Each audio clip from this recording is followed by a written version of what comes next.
Hey knife makers, I just wanted to share some of the knives and sheaths that I've been making in all my spare time. One of the things I've been playing around with is creating these mosaic pins out of fiber optic material. And this is the same fiber optics that you can buy for gun sight replacement or archery sights. And I've been using fiberoptics.com for that. Anyway, you can produce a mosaic pin with epoxy and using either brass tubing or some of the stainless steel. But anyway, it creates a nice see-through mosaic pin that's pretty bright. Takes the light through the knife handle pretty easily. So far, been pretty durable. Haven't had any issues with them coming apart. One of the problems is the brass tubing that I've been using on some of these knives. The actual thickness of the tubing material is quite a bit thinner than the stainless steel.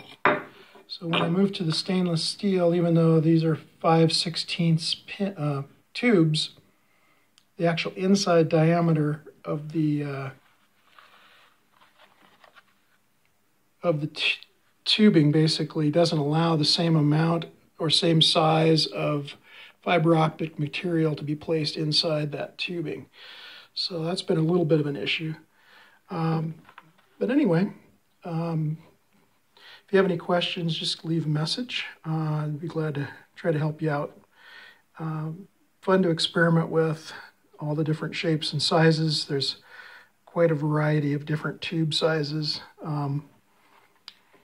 This one that I built for my son, it has large 3mm diameter fiber optic tubing, and then inside the small copper diameter tubing are 0.75mm. So I was able to get a combination of different fiber optics within that same tube. And it's quite a bit of trial and error to figure out which sizes and diameters will fit within these 5/16 diameter tubes that I'm using. Anyway, kind of an interesting combination. This is a big fillet knife that I built on a pre-made blank from Texas Knife Makers. And again, it has a combination of red and then three small green fiber optics in the center. A lot of fun to play around with. Anyway, if you have questions, post them below. Thanks.